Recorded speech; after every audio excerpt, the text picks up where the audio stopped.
Welcome to this video on Forex Trading for Beginners, and this is Barry Burns with Top Dog Trading. Today we're going to tackle a topic that is one of the first things I ever learned when I took a formal class in technical analysis, but I rely on it heavily to this day, 49 years later. Well, actually, my dad started teaching me when I was 8 years old, so I think I took that class like 20 years later, but still, long time ago, long time ago.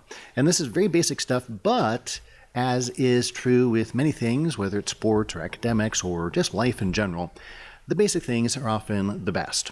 And so this is good whether you're a beginner, intermediate, or advanced. And basically what we're talking about is looking for support and resistance at major highs and lows in the market that just stand out to the naked eye. And the market logic, what I call market logic of that is, meaning why would this actually work? What's the reasoning behind why this works? In other words, it's not just theory, but there's a practical reason why it would work. Is very simple, that the markets are essentially a big, huge international auction place. And the more people that see a support or resistance level, the more participants are likely to respond to that support resistance level, to buy off of it, to sell off of it, take profits into it, etc. And so it has a self-fulfilling prophecy. It's kind of funny. Some people say, well, that's just a self-fulfilling prophecy. And my point is, well, but that's exactly why it works. So why would you diminish that? It's just a self-fulfilling prophecy. In the markets, in an auction place, yeah, people get excited about something or they're not interested, and that affects the price, whether it's driven up or whether it becomes stagnant and has to lower. That's exactly how markets work. So a couple points here. Now, I have a mathematical formula that I use for drawing these. I have these automatically drawn on. But the basic concept, again, is what will most people see? What will the vast majority of the people see? What just stands out on a chart that everyone's going to see that as a major high? And we see this whole level in here as a high that really stands out in the market. Now, this is the Top Dog Trading principle of three, the principle of three. And again, it has a market logic to it.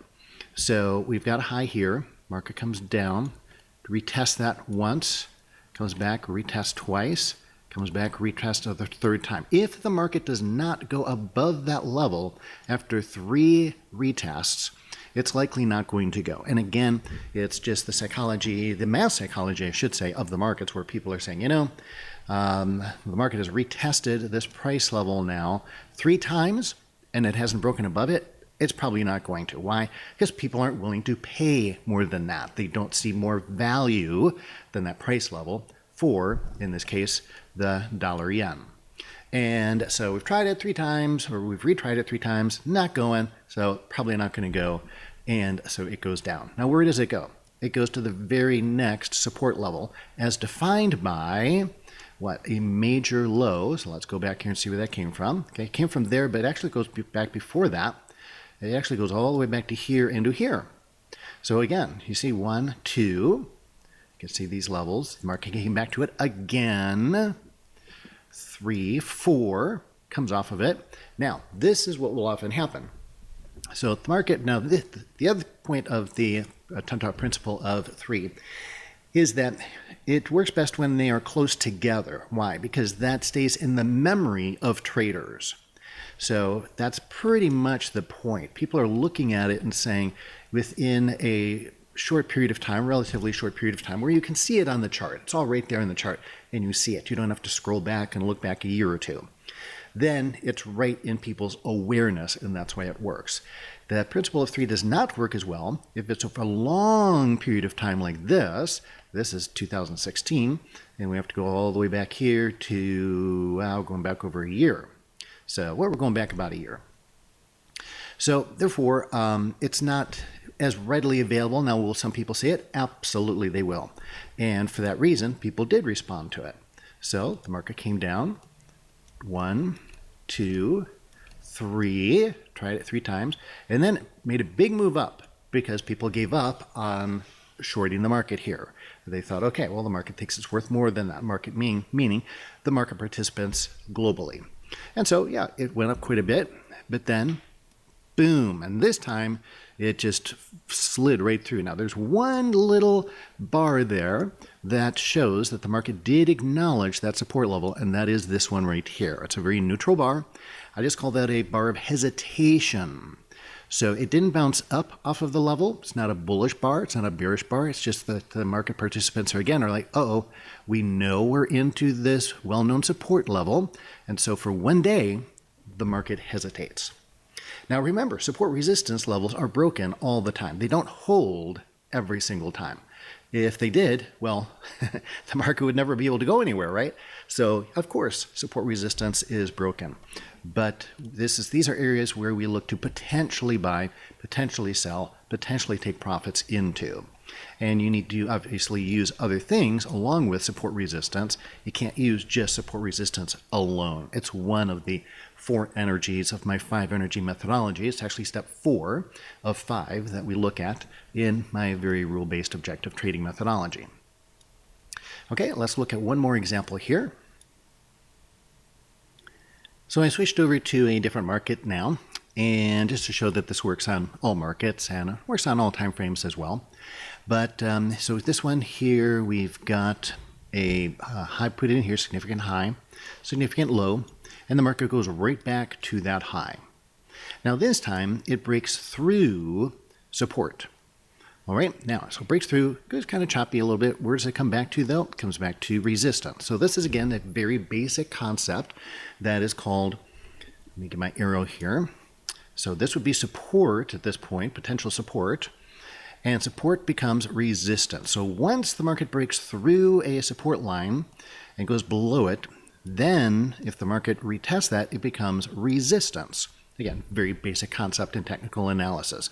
One of the few basic traditional concepts that I find actually continues to work today. A lot of the traditional stuff I don't find works anymore. It's interesting. I get a lot of people posting on YouTube saying, well, I'm doing it wrong. That's right. I'm doing it wrong based on the classical technical analysis because I don't believe classical technical analysis, by and large, works very well anymore in today's markets. Markets have changed dramatically now that we have flash trading, high-frequency trading. We've got algo trading. We've got, commissions are low. Everybody's got direct access to the markets. It's changed the way the charts move, the way the chart patterns are created. And so a lot of the classic stuff, doesn't work anymore. So that's right. I am heterodox. I don't hold the line. Doesn't mean I don't know what I'm doing. It means I reject the old classical style. So this is part of one of the few things in traditional technical analysis I find does still work. So anyway, then we come back down here. We put in a low. Retrace back up. Where do we find our support? It holds support here. Goes back up. Where does it go to next? Again, that support that becomes resistance. And so you can see the market really does just respond. I mean, these I would say are the most important support resistance levels of all. So if you're wondering with Forex trading, whether it's for beginners or even stock trading, E-minis, futures, commodities, whatever you're trading, to me, these types of levels are the most important support resistance levels that there are.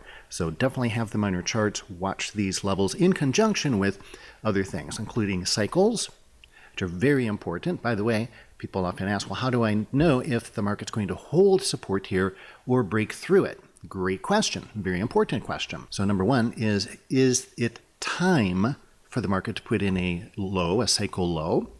And number two, is this market moving down with tremendous strength or momentum? And so if you're interested in my cycle indicator, I'd be happy to share that with you. Just send me an email to barry@topdogtrading.com, and I'll be happy to share that with you absolutely free. So if you like this video, please understand it's really not free because, it's free here on YouTube, but if you got value from it, you have a moral obligation to pay it forward. Share it with others by clicking that share button below and share it on social media. In addition, if you're watching this on YouTube, please click the thumbs up icon below and leave a comment. I really love your comments. Even if you disagree with me, I love to hear what you have to say. Love your responses. I'm giving away one of my favorite trade strategies I call the rubber band trade. It has a really high win-loss ratio. It's a simple trade. I can teach it to you in about 26 short minutes. So get the video explaining that trade strategy absolutely free by clicking in the image in the top left corner, or if you're on a mobile device, click on the little eye with the circle around it at the top right corner of this video. And if you're not watching this video on YouTube, then there's a link below or an opt-in form on the side. And once you do that, I'll personally email the video to you with the rubber band trade strategy.